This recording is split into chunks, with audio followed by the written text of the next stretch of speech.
नमस्कार। Challenge accepted group में एक बार फिर मैं नीतू शर्मा आप सभी का स्वागत करती हूँ। क्विक रिवीजन के लिए यूजीसी नेट पेपर 2 हिंदी के लिए मैंने कुछ कहानियों का वीडियो डाला है, प्लीज़ देखिए। आज की कहानी है राही। पाठ शुरू करने से पहले मैं थोड़ी सी जानकारी आपको देना चाहती हूँ कि आप प्लीज़ ये वीडियो को कम्प्लीटली देखिए। कहानी के दौरान मैं PYQ या जो भी रेलेवेंट बातें हैं वो बताती चलती हूँ। इससे आपके परीक्षा के लिए एक कहानी कंप्लीट हो जाती है। और इस वीडियो के बाद, कहानी राही के बाद, मैं कोशिश करूँगी कि एक निबंध डालूँ।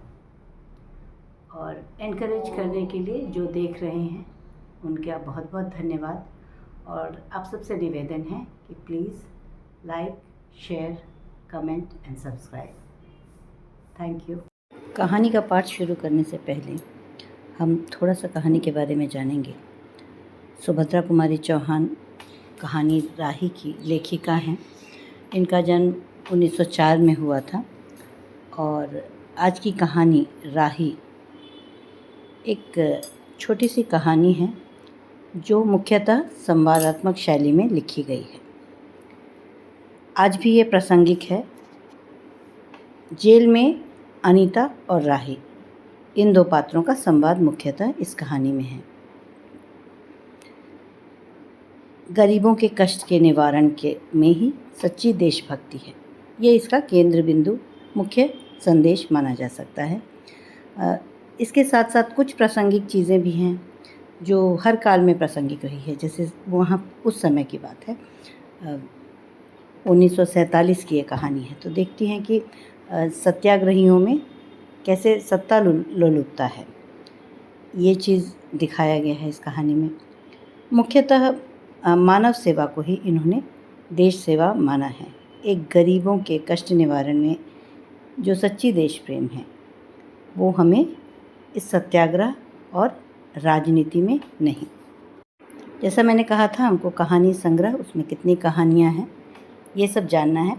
तो सबसे पहले जो उनके 3 कहानी संग्रह हैं उनके नाम जानेंगे। तो बिखरे मोती, उन्मादिनी और सीधे सादे चित्र। प्रथम प्रकाशन इस कहानी का हंस पत्रिका में हुआ था और कहानी संग्रह सीधे सादे चित्र 1947 में प्रकाशित में राही कहानी संकलित है। आइए पाठ सुने। कहानी राही, सुभद्रा कुमार चौहान द्वारा रचित। तेरा नाम क्या है? राही। तुझे किस अपराध में सज़ा हुई? चोरी की थी सरकार। चोरी? क्या चुराया था? नाज की गठरी। अनाज के बारे में कह रही हैं। कितना अनाज था?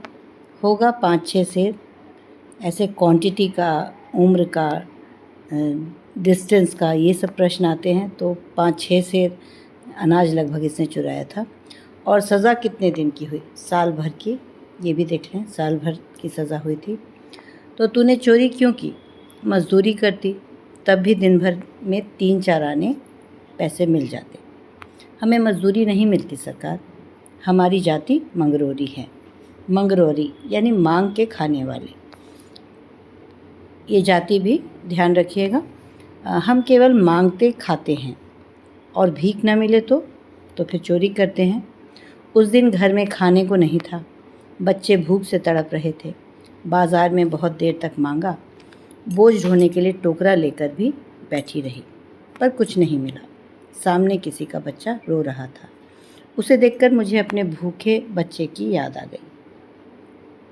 वहीं पर किसी की अनाज की गठरी रखी हुई थी। उसे लेकर अभी भाग ही रही थी कि पुलिस ने पकड़ लिया। तो फिर देखिए, एक वर्ण व्यवस्था हमारे समाज की बहुत बड़ी कमज़ोरी थी, हिंदू समाज की।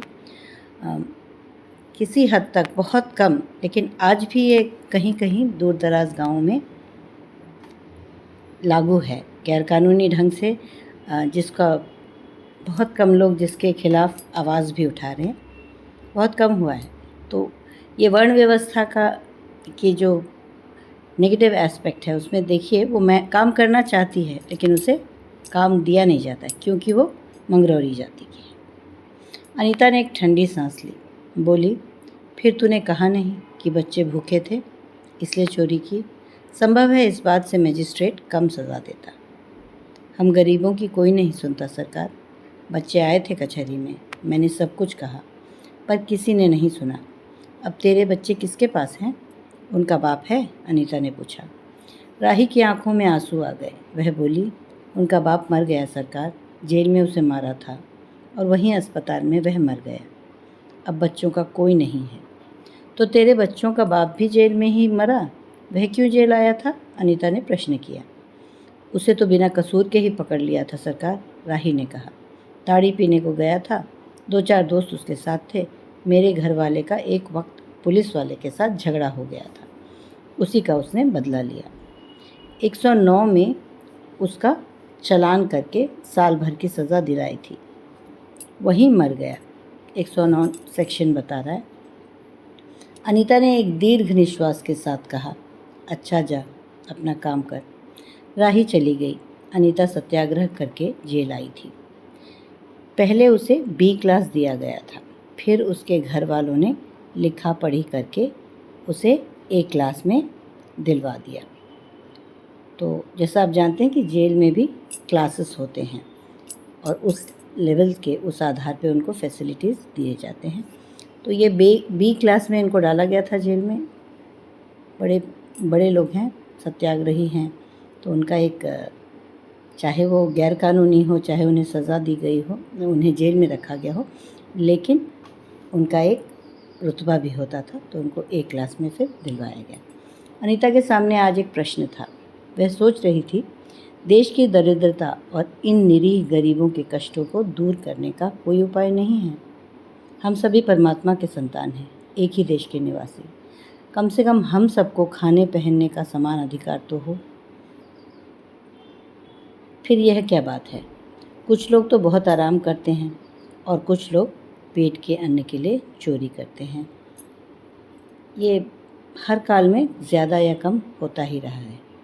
उसके बाद विचारक के अदूरदर्शिता के कारण या सरकारी वकील के चातुर्यपूर्ण जिरह के कारण छोटे छोटे बच्चों की माताएं जेल भेज दी जाती हैं। उनके बच्चे भूखों मरने के लिए छोड़ दिए जाते हैं।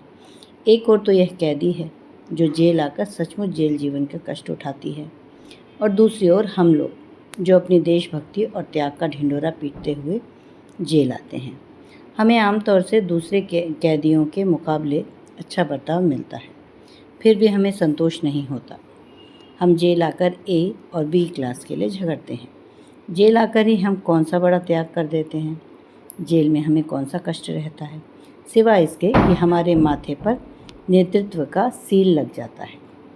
हम बड़े अभिमान से कहते हैं, यह हमारी चौथी जेल यात्रा है, यह हमारी 5वीं जेल यात्रा है। अपनी जेल यात्रा के किस्से बार बार सुना कर आत्मगौरव अनुभव करते हैं। तात्पर्य यह है कि हम जितने बार जेल जा चुके होते हैं, उतनी ही सीढ़ी हम देशभक्ति और त्याग से दूसरों से ऊपर उठ जाते हैं, और इसके बल पर जेल से छूटने के बाद कांग्रेस को राजकीय सत्ता मिलती ही है। और इसके बल पर जेल से छूटने के बाद कांग्रेस को राजकीय सत्ता मिलते ही हम मिनिस्टर, स्थानीय संस्थाओं के मेंबर और क्या क्या हो जाते हैं। अनीता सोच रही थी, कल तक तो खद्दर भी नहीं पहनते थे, बात बात पर कांग्रेस का मजाक उड़ाते थे। कांग्रेस के हाथों में थोड़ी शक्ति आते ही वह कांग्रेस भक्त बन गए, खद्दर पहनने लगे, यहाँ तक कि जेल में भी दिखाई देने लगे। वास्तव में यह देशभक्ति है या सत्ता भक्ति? ये प्रसंग से एक पंक्ति आई थी मैचिंग में। अनीता के विचारों का तांता लगा हुआ था, वह दार्शनिक हो रही थी। उसे अनुभव हुआ जैसे कोई भीतर ही भीतर उसे काट रहा हो। अनीता की विचारावली अनीता को ही खाए जा रही थी। उसे बार बार यह लग रहा था कि उसकी देशभक्ति सच्ची देशभक्ति नहीं, वरन मजाक है। अनीता की आत्मा बोल उठी, वास्तव में सच्ची देशभक्ति तो इन गरीबों के कष्ट निवारण में है। ये कोई दूसरे नहीं हैं, हमारी ही भारत माता के संतान हैं। इन हज़ारों लाखों भूखे नंगे भाई बहनों की याद हम कुछ भी सेवा कर सकें तो सचमुच हमने अपने देश की सेवा की। हमारा वास्तविक जीवन तो देहातों में ही है। 1947 की एक कहानी है। उस समय भारत की बहुत बड़ी जनसंख्या गांव में बसती थी। किसानों की दुर्दशा से हम सभी थोड़े बहुत परिचित हैं, पर इन गरीबों के पास न घर है न द्वार। अशिक्षा और अज्ञानता का इतना पर्दा इनकी आंखों पर है कि होश संभालते ही माता पुत्री को और सास बहू को चोरी की शिक्षा देती है। तो चोरी क्यों करते हैं ऐसे लोग? इसके पीछे हम कारण को समझ सकते हैं कि उसके पास कोई उपाय नहीं है। या तो उसे भीख मांगना है, भूखे तो रह नहीं सकती है, अपने लिए नहीं तो कम से कम अपने बच्चे के लिए उसे चोरी करना ही पड़ेगा। और उनका यह विश्वास है कि चोरी करना और भीख मांगना ही उनका काम है। समाज ऐसे उनको मेंटली प्रिपेयर कर देती है। हमारा होरी हमेशा कहता है मर्जाद, है ना, उसका मर्जाद ये है कि वो अपने से उच्च कहे जाने वाले जातियों के सामने झुके। ब्राह्मण ने जो भी दक्षिणा माना, उधार करके भी, कर्ज के बोझ में दब के भी वो उसे देगा ही देगा उसकी दक्षिणा।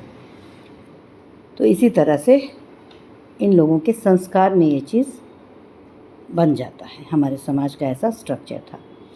इससे अच्छा जीवन बिताने की वह कल्पना ही नहीं कर सकते।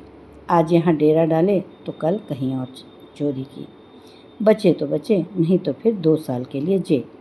क्या मानव जीवन का यही लक्ष्य है? लक्ष्य है भी अथवा नहीं। यदि नहीं है तो विचार आदर्श की उच्च सतह पर टिके हुए हमारे जन नायकों और युग पुरुषों की हमें क्या आवश्यकता?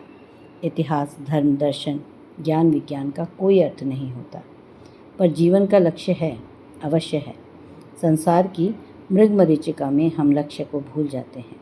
सतह के ऊपर तक पहुंच पाने वाली कुछ एक महान आत्माओं को छोड़कर सारा जन समुदाय संसार में अपने को खोया हुआ पाता है। कर्तव्य या कर्तव्य का उसे ध्यान नहीं, सत्यासत्य का समझ नहीं। अन्यथा मानवीयता से बढ़कर कौन सा मानव धर्म है? मानवीयता से बढ़कर कौन सा मानव धर्म है? पतित मानवता को जीवन दान देने की अपेक्षा भी कोई महत्तर पुण्य